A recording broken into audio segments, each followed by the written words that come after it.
gente vai falar na terceira mensagem sobre essa expressão que Isaías usa para dizer ai. O ai significa uma expressão de lamento, de dor. Pode ser por si mesmo ou, logicamente, no entendimento divino, pelos outros. Deus está olhando para Israel, Deus está dizendo ai. Por que isso está assim? Então, eu quero ler com você, sem mais demoras, o texto que se encontra no livro do profeta Isaías, capítulo 29.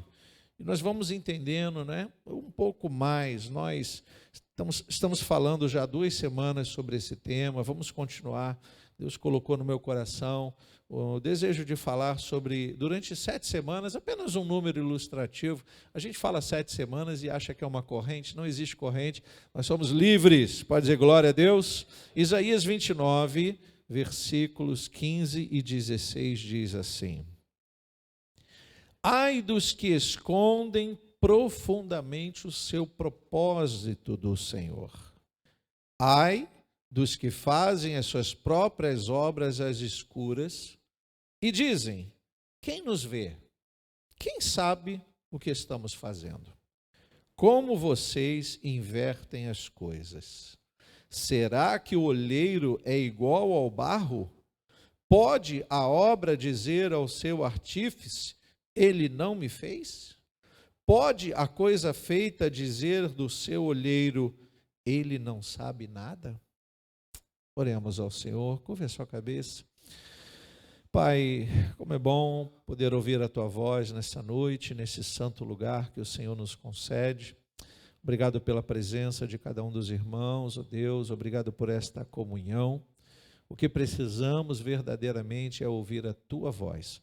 Fala conosco nesta hora, que as nossas preocupações sejam deixadas de lado nesse momento e confiantemente possamos ouvir o que o Senhor tem a nos dizer.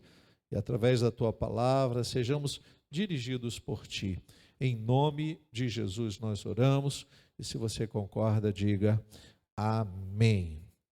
Irmãos, então nos 2 últimos domingos nós falamos sobre os ais divinos, também no livro do profeta Isaías, Estamos estudando, refletindo um pouquinho sobre isso. E no primeiro domingo que trouxemos as mensagens, falamos dos bêbados errantes. Se você não conseguiu acompanhar, nós temos um canal no YouTube, onde os áudios, apenas os áudios da igreja vão para o YouTube, e ali você pode refletir um pouco mais, meditar um pouquinho. Às vezes a gente fala muita coisa num culto de 1 hora, mas em casa você pode ouvir de novo. Então acesse o canal Gama e Prisma, que é o nome da editora da igreja, e ali você vai ter todas as mensagens. Nós falamos primeiramente sobre os bêbados errantes, e logicamente não estávamos falando de bebida, apesar de que a bebida, o alcoolismo é uma prática condenada no meio dos cristãos, e é sábio condenar, mas não falávamos sobre isso. Nós falávamos daqueles que, embriagados pelo pecado, conseguiam se afastar de Deus. Isso está também no livro de Isaías. No segundo domingo a gente falou sobre a lareira de Deus, usando a expressão da Bíblia Nova Almeida Atualizada, o Ariel de Deus. E aí explicamos na tradução da palavra Ariel, se você usa aquele sabão em pó, toda vez que você for no mercado, você vai lembrar da mensagem. Ariel significa lareira, tá? Então Deus estava dizendo, olha, esse Israel, que deveria ser fogo puro de verdade, usando a expressão bem atualizada, não é fogo coisa nenhuma. Foi quando nós usamos o exemplo daquelas fogueiras que fazem hoje nas festas de meio de ano, que não são fogueiras, é apenas uma luzinha, um papelzinho, um vento que você olha, pensa que é uma fogueira e não é. Isso tudo Israel está ouvindo de Isaías. Através de Isaías, Deus está falando com Israel que eles precisam ser sinceros. E eu já expliquei aqui o que significa sinceridade. Sinceridade é a mais pura verdade, é a transparência de um fato, de um acontecimento. Não pode ser maquiado. A palavra sinceridade nasce no ambiente dos gregos, quando os fabricantes de objetos de barro escondiam as rachaduras, encerando os objetos. E quando muitas vezes as pessoas pegavam as panelas e colocavam no fogo, a cera derretia, aquele lindo objeto de barro começava a derreter a cera e a rachadura começava a aparecer. E se tinha água, vazava a água toda. Então ia-se ao mercado e dizia, olha, eu quero um vaso sem cera. Sincero, algo que realmente represente a verdade. Se for para eu colocar plantas, eu compro um vaso rachado. Mas se for para colocar água, comida, eu não posso comprar um vaso rachado. Daí nasce, não é, aportuguesado para sinceridade. Sejamos sinceros, o que Deus quer do seu povo é uma sinceridade no louvor, na adoração. Estamos vivendo um tempo de muitas maquiagens, né? A igreja, com todo esse aparato tecnológico, com a luz, com a TV, com o painel de LED, com um ambiente agradável, isso é bom, é agradável. Mas isso não pode maquiar o que estamos sentindo. Se você está dando glória a Deus, tem que ser sincero. Se você está sentindo a presença de Deus, chore, pule, se alegre, mas isso tem que ser sincero. Eu não posso fazer as coisas porque os outros estão fazendo. Isso Deus abomina. Então, nessa terceira mensagem, nós vamos falar sobre os mascarados. E a expressão é muito clara quando a gente começa a pensar no Deus que tudo vê. E os mascarados vão ser chamados assim, aqueles remanescentes do povo de Israel, que ainda não aprendeu em meio às lutas com os inimigos, contra os inimigos, que eles não podem se esconder de Deus. Quando Adão se esconde, lá no Gênesis conta essa história, Adão não estava usando uma máscara, mas a expressão é muito bem aplicada. A impressão que dava é que Adão imaginava se esconder de Deus. Lá em Gênesis capítulo 3, você pode acompanhar na TV, versículos 8 e 9 diz assim: ao ouvirem a voz do Senhor Deus, que andava no jardim, quando soprava o vento suave da tarde, o homem e a sua mulher se esconderam da presença do Senhor entre as árvores do jardim. E o Senhor Deus chamou o homem e lhe perguntou, onde você está? Bom, pela manhã, quem estava aqui foi bem ministrado sobre uma palavra que parecia, no primeiro momento, estarmos num culto de homens, né? Porque a palavra se dirigiu muito aos homens, mas depois você entendeu o contexto família. Quando Deus vê um casal, irmãos, Deus está olhando uma única só pessoa. O modo do judeu explicar a palavra de Deus não é o que o mundo culturalmente chama de machismo, não é isso. A cultura judaica é uma cultura machista de verdade, a gente pode entender, mas há um sentido que foge do machismo para entender a responsabilidade do homem. Quando Deus vê o casal se escondendo, Adão e Eva, ele não precisa dizer, ei, Adão, Eva, por quê? Porque Deus enxerga um só. Então Deus chama o primeiro que ele fez e chama Adão, diz, Adão, onde você está? Ele estava se dirigindo aos dois, não era apenas a Adão. Então essa unidade que Deus vê na vida de um casal deve trazer também responsabilidades, cada qual a sua responsabilidade. Bom, como as coisas andam muito invertidas, as famílias foram sofrendo com o passar dos anos. Não significa que seja um erro ou um pecado, papéis invertidos, mas tudo que é invertido traz consequência. Tudo que é invertido traz consequência.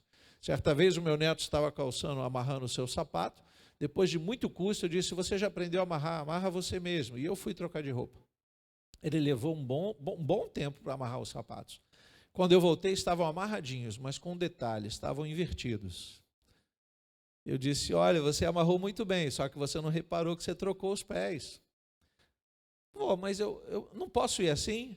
Eu disse, tudo que é invertido traz consequência.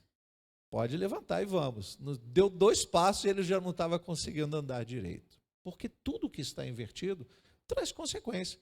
Talvez ele venha se adaptar a andar com os sapatos invertidos. Mas a mobilidade é outra.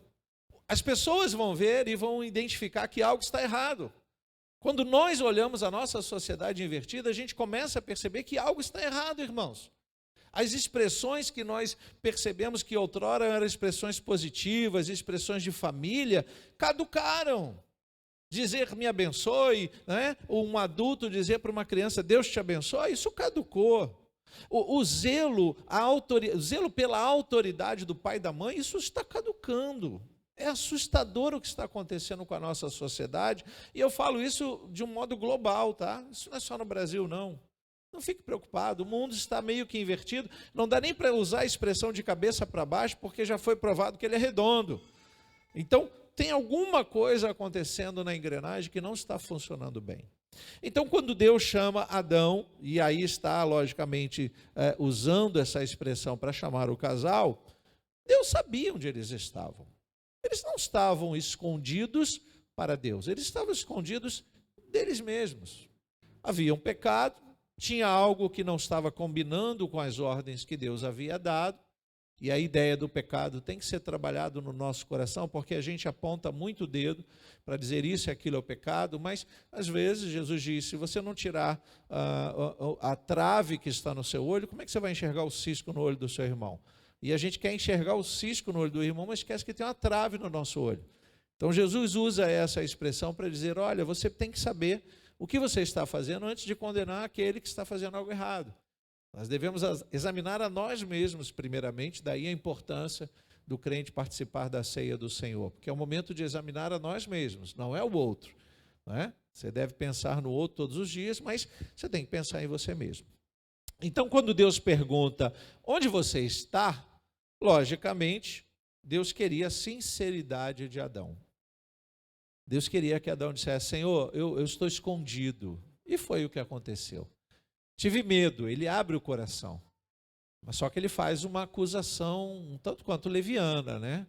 Aí o papel do homem é entendido como um papel que tem que ser consertado. Ele disse, a mulher que tu me destes me fez errar. Aí você conhece a história, isso tudo desanda, chega até onde chegamos. Por que isso chega a esse ponto? Porque eles perderam a noção de que não podiam esconder nada de Deus. Ao invés de Adão se esconder atrás de um arbusto, ele deveria correr para os braços do Senhor, encontrar-se com o Senhor, como diz o texto, na viração do dia, e dizer, Senhor, eu pequei, o que fazer? Eu errei, eu estou fora do contexto da verdade. Mas não, ele se esconde, e a partir daí a gente começa a entender como nós, nas nossas falhas, queremos nos mascarar diante de Deus. Eu falo da sinceridade e lembro da expressão que eu amo muito, verdade verdadeira, verdadeiramente. O que realmente é verdade na nossa história de vida. O quanto nós entendemos o que é ser santo para agradar o Deus santo. O quanto nós podemos nos parecer com Deus, santificando mais a nossa vida num mundo tão sujo, num mundo que contamina aquilo que ouvimos, que vemos. As nossas relações são contaminadas o tempo todo, irmãos. A gente vive um mundo que nos oferece o pecado de uma forma muito mais contundente do que no passado. Daí entendermos a questão do livre-arbítrio e, como alguns preferem dizer, livre-agência. O livre-arbítrio vai ser entendido como a predisposição para escolher o bem e o mal. Alguns vão dizer, poxa, mas nos dias de hoje é difícil. Então isso é uma livre-agência. Você precisa ser santo, você precisa escolher o bem sempre. E a livre agência é quando você escolhe as coisas do dia a dia, a roupa que vai vestir, o que comer, onde trabalhar, onde congregar. Isso não tem a ver com livre-arbítrio. Concordo com essa ideia. Mas nós precisamos aprender a fazer as escolhas pautadas na verdade. Deus sabia das intenções de Eva e não a proibiu. Exatamente pelo livre-arbítrio que nós chamamos. A partir dali, nós começamos então a vacilar na nossa relação com Deus, até chegarmos na história de Israel. Israel é o povo escolhido, Israel é o povo santo, separado, mas eles têm dificuldades de interpretar a Santa Escritura que eles têm em mãos, não é? A gente está falando de um Antigo Testamento, eles têm muita dificuldade. As profecias eram interpretadas de um modo muito particular. Isso, quando Cristo vem, a estrela anuncia a chegada do Salvador, eles têm dificuldade de entender. Há alguns, poucos, que estão buscando o acontecimento profético em Jesus, e outros, até hoje, né, dia 13, a gente vai receber um judeu messiânico, que reconhece Jesus, o Messias, o poder de Deus, Então, ele é judeu de natureza, né? Fala hebraico, vai trazer logo um intérprete aqui, ele fala pouco português, mas o pastor Israel Traves, o que ele vai fazer? Ele vai trazer a visão de um povo que, mesmo estando preso culturalmente ao judaísmo, reconhece Jesus. E é muito interessante a gente entender que Deus salva todos os povos, não mais na visão do judeu, só o judeu era salvo. Só o judeu poderia chegar aos céus. O Deus do judeu era o Deus do judeu, não era o Deus do resto do mundo. Aí vem Cristo dizendo, não, todas as línguas, povos, raças e nações, a revelação do Apocalipse, tudo isso junta-se para dizer, não, Deus quer sim um povo santo, um povo exclusivo, mas tem que ser um povo sincero. É quando Isaías, então, é usado por Deus para trazer essa revelação, que é uma revelação de pesar. Deus está pesaroso por conta da atitude daquele povo. E aí nós lemos no versículo 15 do capítulo 29 de Isaías: ai dos que escondem profundamente o seu propósito do Senhor, ai dos que fazem as suas próprias obras às escuras e dizem, quem nos vê? Como se ninguém estivesse vendo. Quem sabe o que estamos fazendo? Bom, queridos, isso aqui é de uma profunda cegueira, né, espiritual. Quando a gente assiste os telejornais hoje e vê os criminosos praticando atos insanos e a reportagem filmando-os, mostrando o rosto, mostrando a roupa, o jeito, a polícia, né, logicamente investiga tudo isso. Eu fico assistindo o telejornal e me perguntando por que eles ainda roubam, sabendo que são filmados, em qualquer lugar nós somos filmados. Isso na tecnologia nos mostra que somos vigiados. Esquecendo a tecnologia, será que não dá para a gente pensar, enquanto crentes, que Deus nos vigia de uma forma mais profunda, mais intensa? Ele não apenas vê a imagem, ele não volta a imagem, ele sabe o que vai acontecer antes que aconteça. Ele conhece o seu povo de dentro para fora. Isso é muito profundo, irmãos. É muito profundo. Eu gosto muito desses episódios que falam, né, essas séries que falam de ambiente investigativo. E eu estava assistindo uma série que há mais de 20 anos tinha um crime que não conseguia ser resolvido. Porque naquela época não havia DNA, não havia nada disso. E de repente um detetive pega lá o caso, né, de um monstro, um assassino lá nos Estados Unidos, e ele começa a investigar os documentos, os guardados, mais de 20 anos tudo guardado. E ali há uma peça suja com sangue. O que ele faz? Ele usa a tecnologia, leva para um laboratório, encontra o DNA, vai até aquela família. Queridos, coisas assim que parece virtual, né? Fantasia, não é, realidade.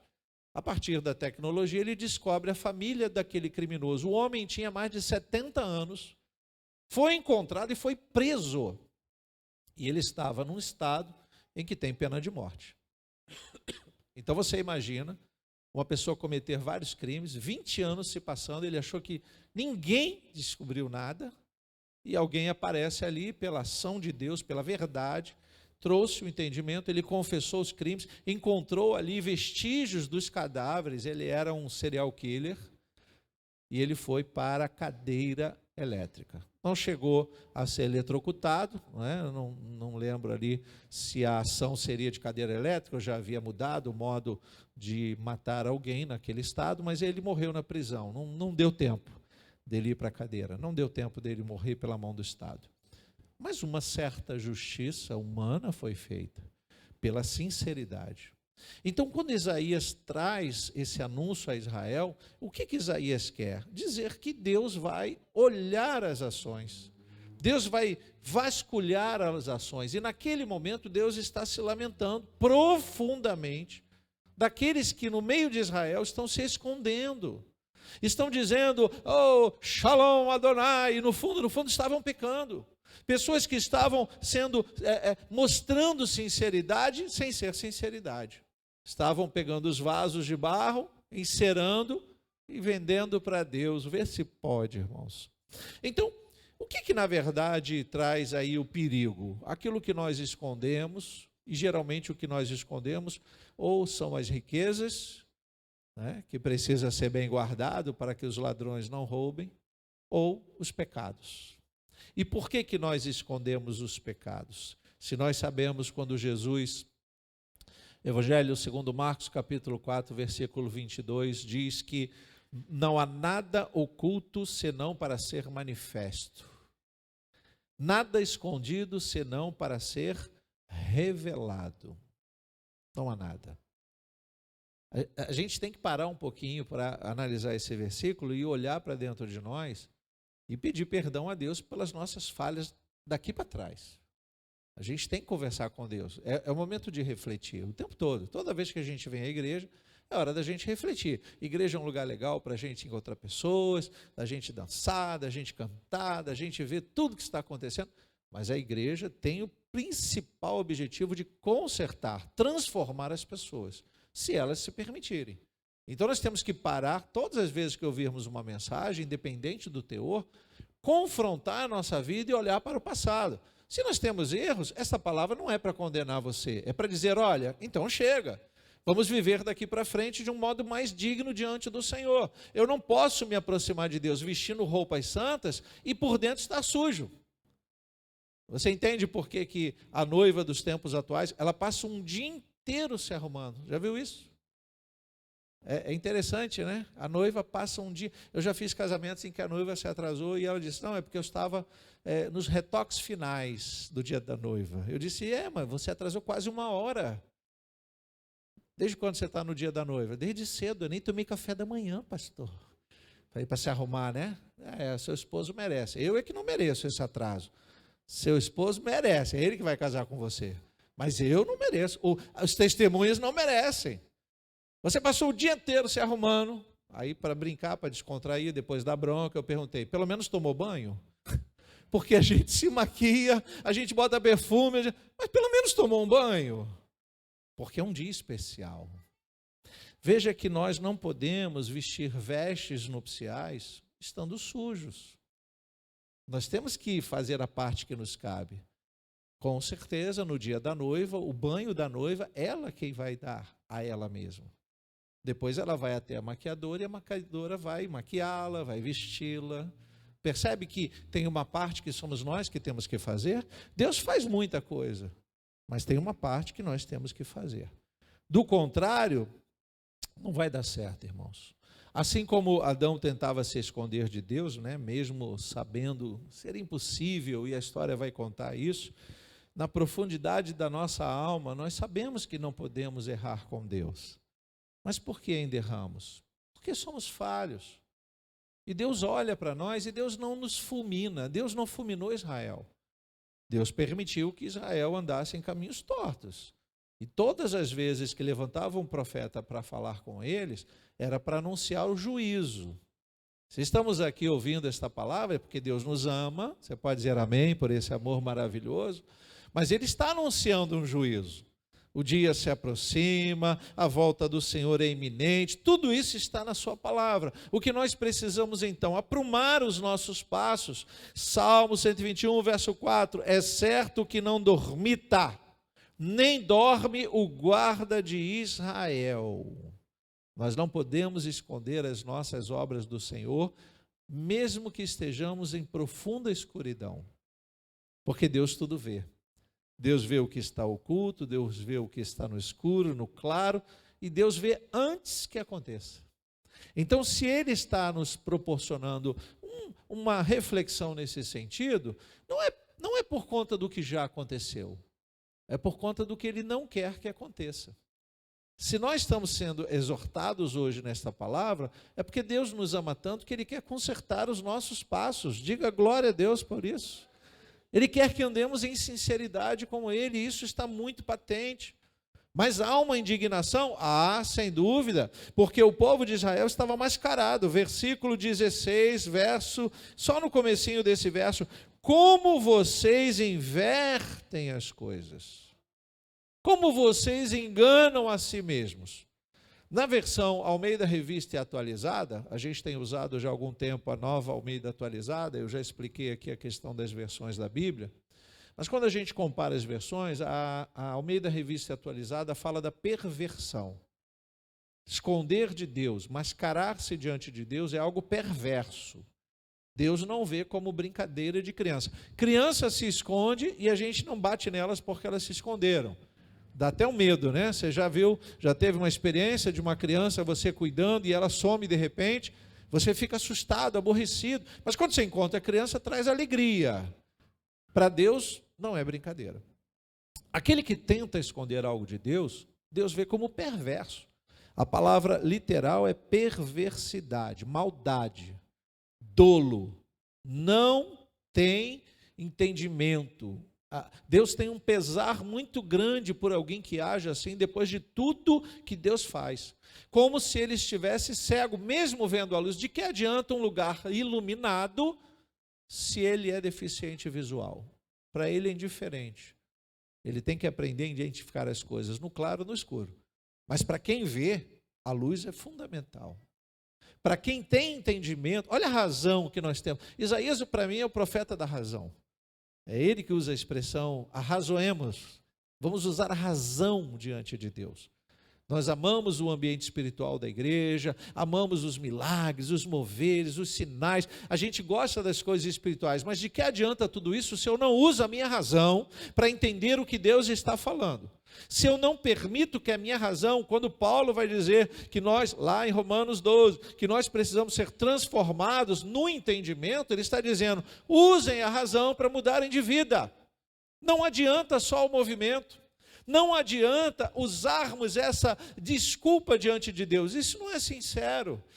Eu vou em tal lugar porque aqui vai ter libertação, pastor, tem culto de libertação, a gente faz um culto de libertação, a gente coloca a mão, vão ter pessoas caindo, pessoas levantando, glória a Deus, mas depois disso, se a casa for varrida e a gente não preencher com o Espírito Santo, o demônio que saiu volta e traz mais 7, Jesus explicou sobre isso.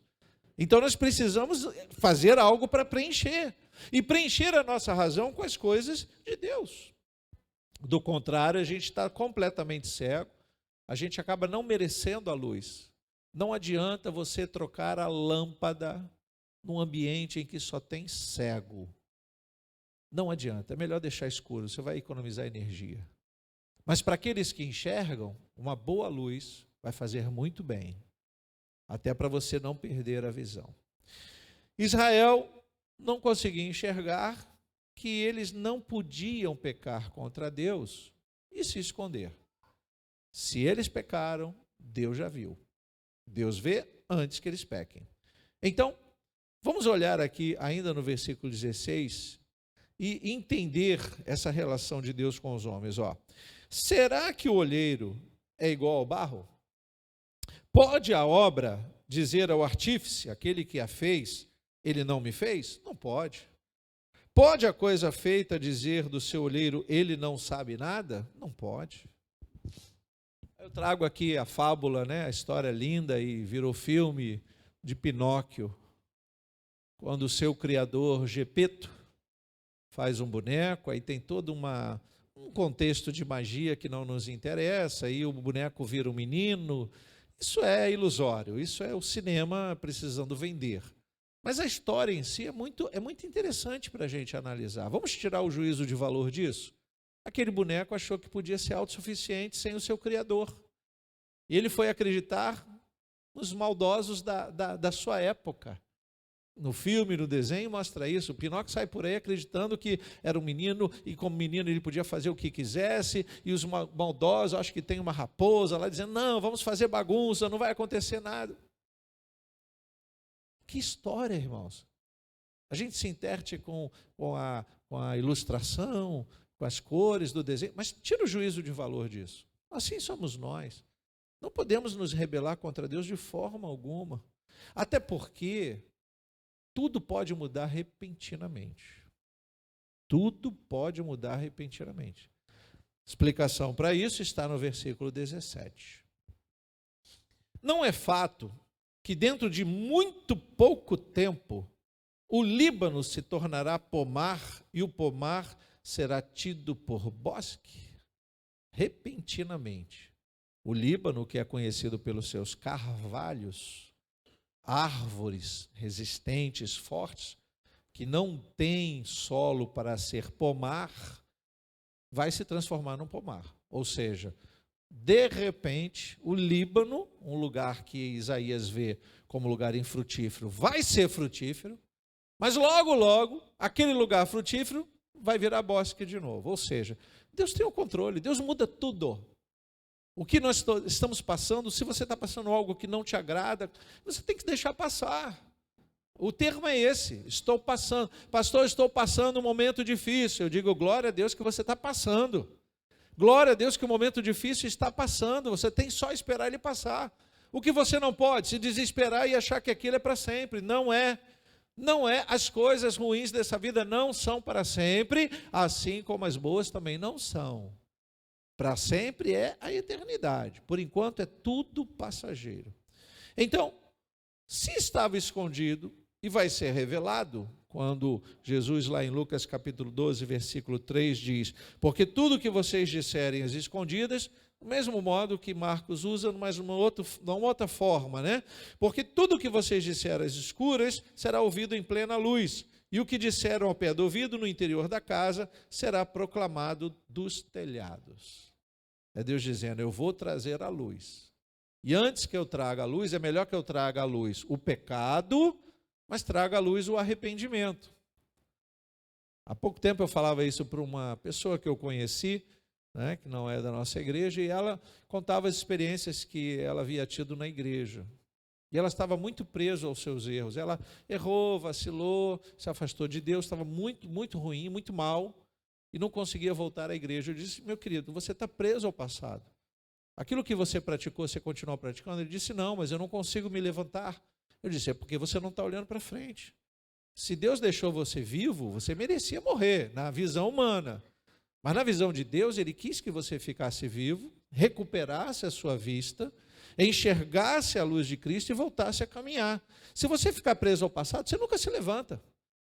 Daí entendermos o perdão e a misericórdia de Deus se renovando, a ponto do salmista dizer que é eternamente a misericórdia de Deus. Já expliquei sobre isso, é eterno, até que a justiça de Deus chegue. Quando a justiça chega, não tem mais misericórdia. Não tem mais misericórdia. Deve haver um pedido de consideração nosso para com Deus quando nós falhamos. Lógico. Porque Deus está dizendo, tudo será revelado. Por enquanto, tá, irmãos? A gente vive essa nuvem de achar que podemos esconder as coisas.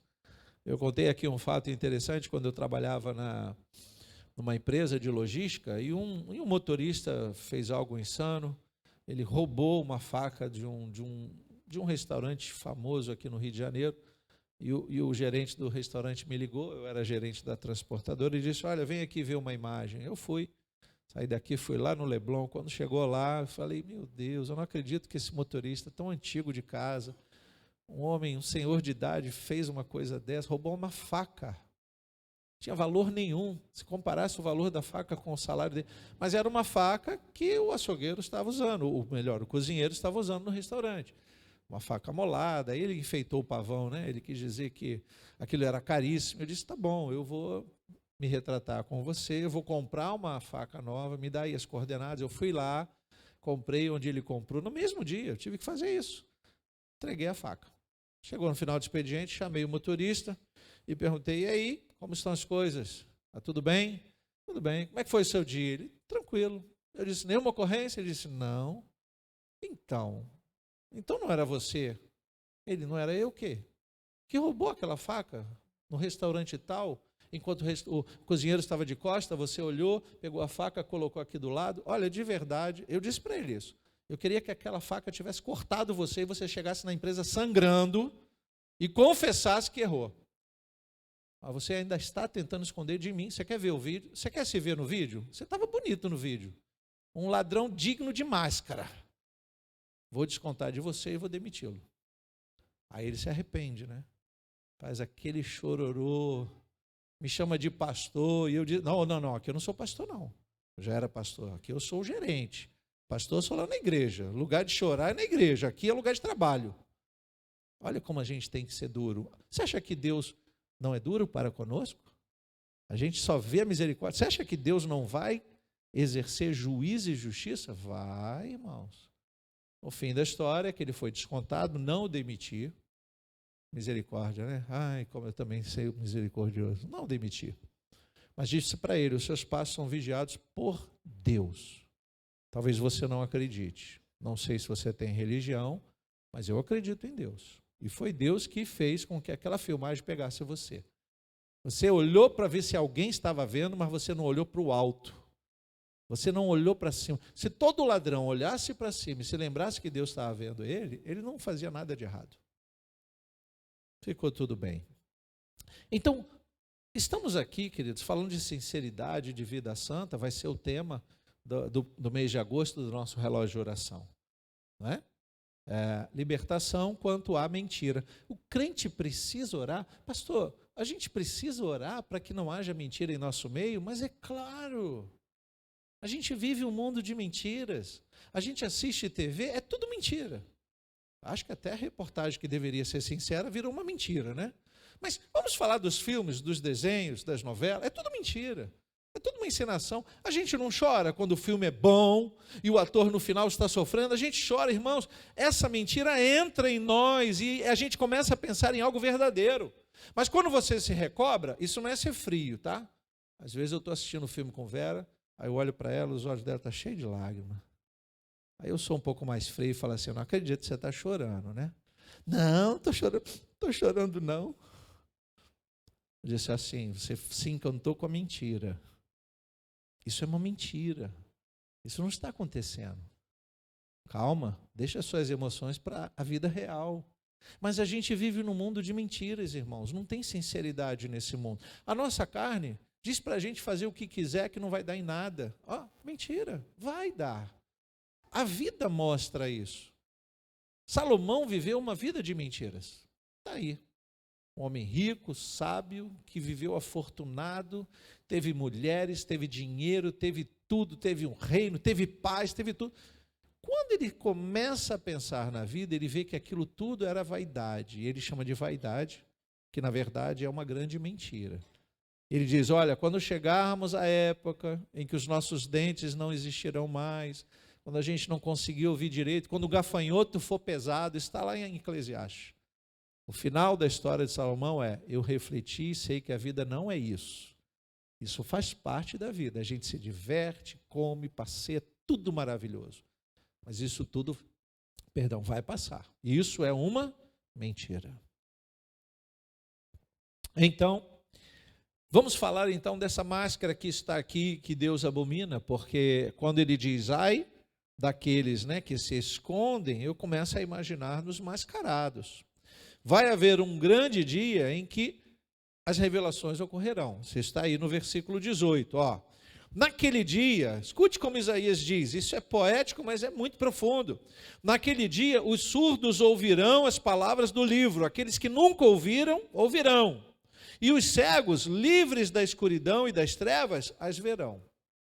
Vai ser vergonhoso, porque aqueles que podiam ver, não viam, estavam cegados. Cegos no entendimento. Aqueles que podiam ouvir, ouviam, mas não guardavam no coração. Mas aqueles que nunca tiveram oportunidade, vão dar valor. Então o que Deus está dizendo? A máscara caiu. A expressão que é muito usada, a máscara vai cair. E aí nesse momento em que a máscara cair, é que Deus traz o renovo. Toda verdade, quando é revelada, ela pode proporcionar, no primeiro momento, muita dor. A gente vive num mundo de tanta mentira que a gente se acostuma com as coisas da mentira. A gente se esquece que os mentirosos são filhos do diabo, né? Foi Jesus que disse isso. Aqueles que mentem são filhos do diabo. Mas na hora que eles precisam de livramento, de ajuda, eles querem pedir a Deus o livramento. Por que não pede ao diabo?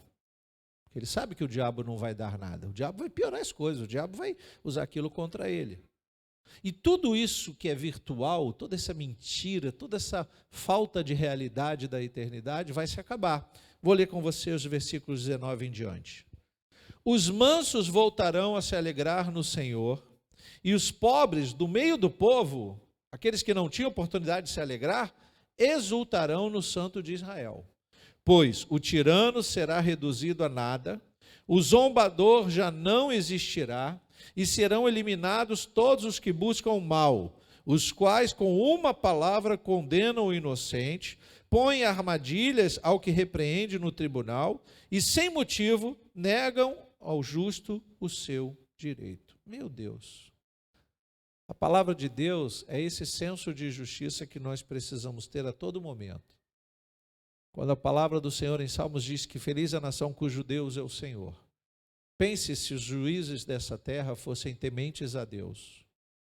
Eles exerceriam justiça ao invés de recriminar o pobre e o necessitado. Mas como eles não são tementes a Deus, são mascarados, né? São mascarados. Há uma máscara por trás de um senso de justiça que a gente sabe que não existe.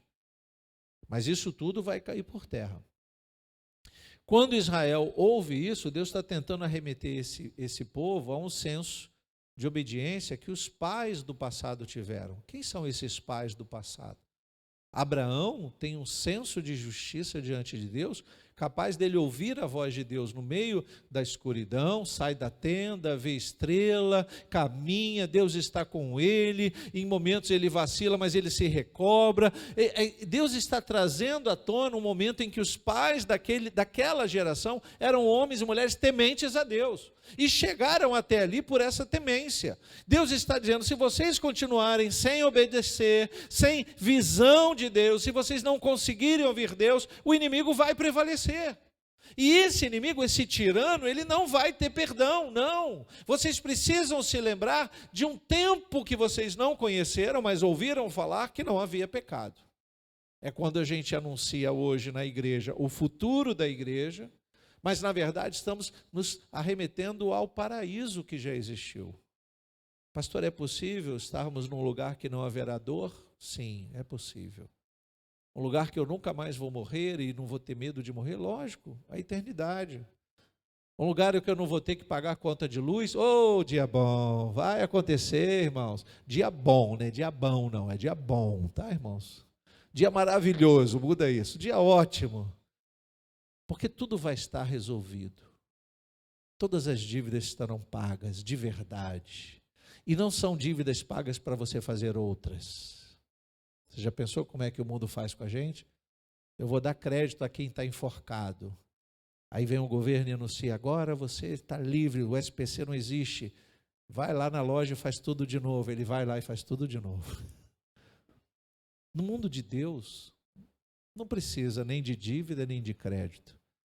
Tudo já foi pago naquela cruz, louvado seja o Senhor. Todo escrito de dívida contra nós foi rasgado, dê glória a Deus por isso. E nós não podemos nos esquecer disso. Ao retornar esse tempo da verdade, então, o que Deus está dizendo? Olha, quando Israel de verdade andar em sinceridade, as coisas vão mudar. E quando mudar, vai ser para melhor. Não vai ter peso de culpa. Versículo 22. Portanto, a respeito da casa de Jacó, o Senhor que remiu Abraão diz o seguinte: Jacó não será mais envergonhado, nem mais ficará pálido o seu rosto. Pronto. Por que o rosto pálido? É a expressão do me descobriram, me viram, me filmaram. Isso não vai existir, porque não vai ter mais vacilos. Deus está declarando que se naquele momento Israel muda a sua história, aquilo seria geracional. Os filhos da próxima geração seriam tão abençoados e amantes de Deus que as coisas seriam diferentes. Sejamos sinceros, queridos. A gente pensa muito, a filosofia, né, e a história da educação fala muito em deixar um mundo melhor para os filhos, outros já dizem deixar filhos melhores para esse mundo. Tudo é pensado nesse mundo, tudo é pensado nesse tempo. Ninguém se levanta para dizer, vamos pensar no tempo futuro, vamos pensar que temos que consertar as coisas hoje para a gente ingressar no reino que entra com porta estreita. Vamos pensar que para entrar no reino dos céus as coisas não vão ser fáceis com um jeitinho que a gente dá aqui. Vamos pensar que nós precisamos de santidade, do contrário, o nosso endereço vai ser outro. É o endereço que o diabo recebeu, Quando o diabo pecou, eu vejo Deus entregando um papelzinho dizendo, está aqui, ó. que é isso? É o seu endereço.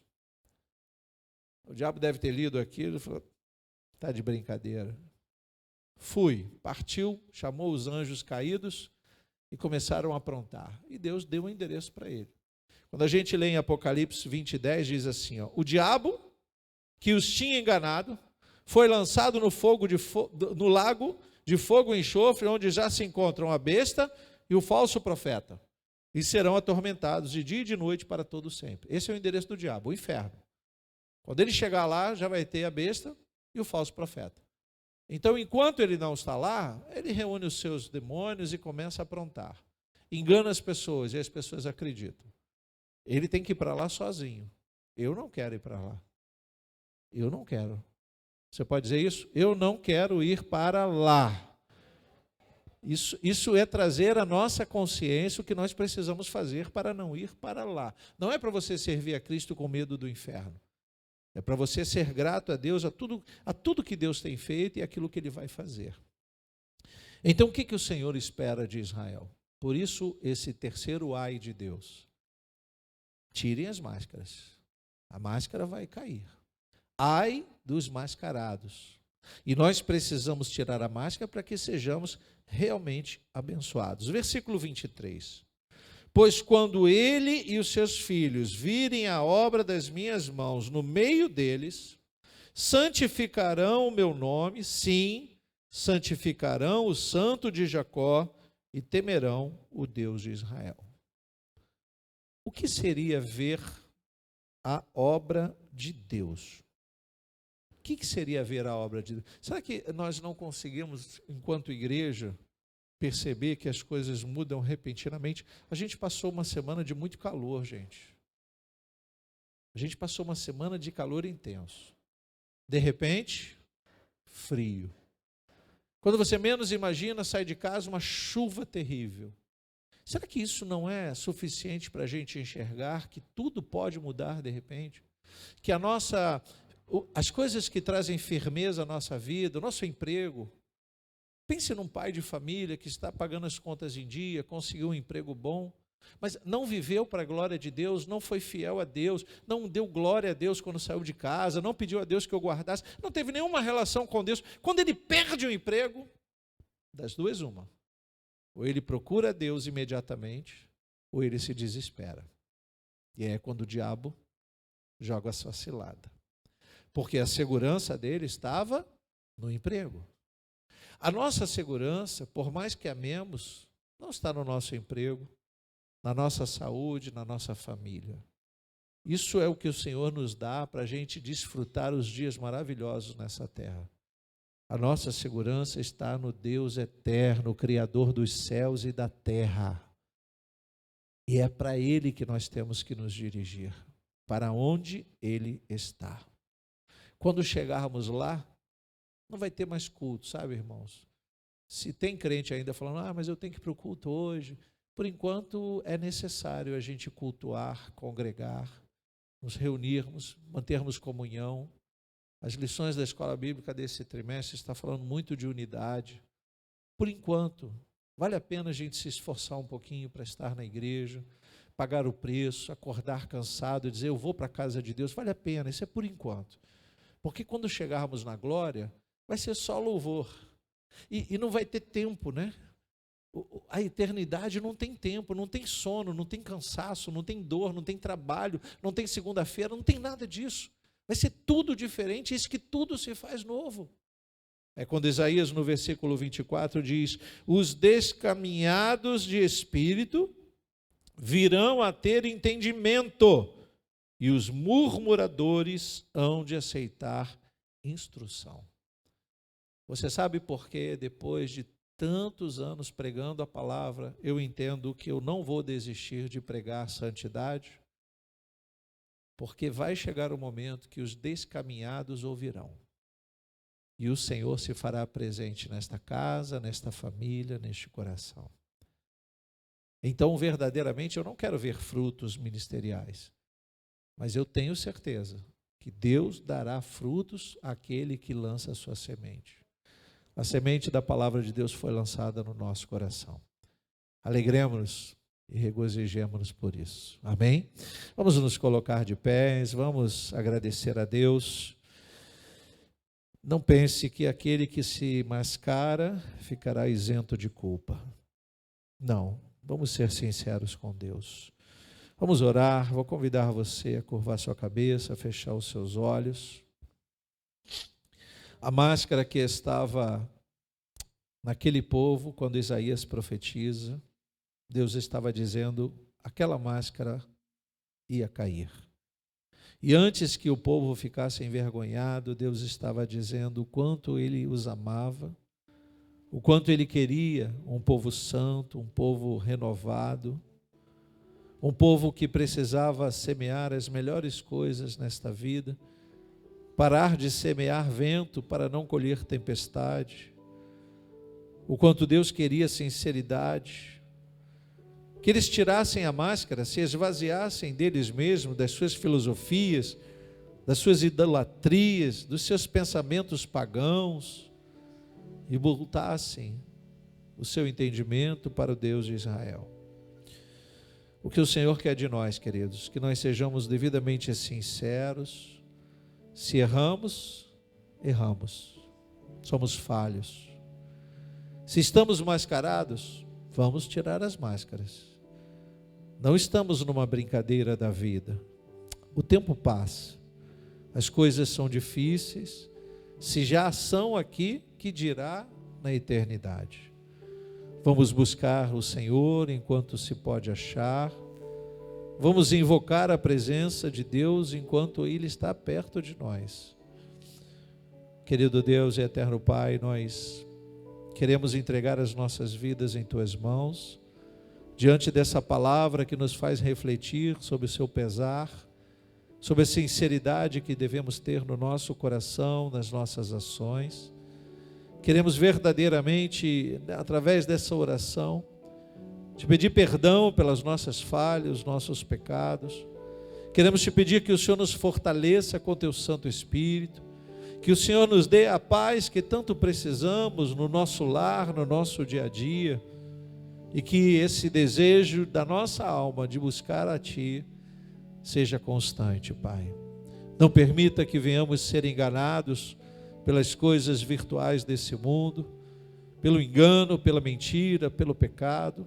Aviva o nosso coração, em nome de Jesus, que a nossa alma que tem sede de Deus, mate toda a sede na Tua presença, todos os dias, em nome de Jesus oramos, amém e amém. Vamos cantar uma canção e nos despedir. Quero ser Senhor amado, como um vaso nas mãos do olheiro. Quebra minha vida e faz de novo.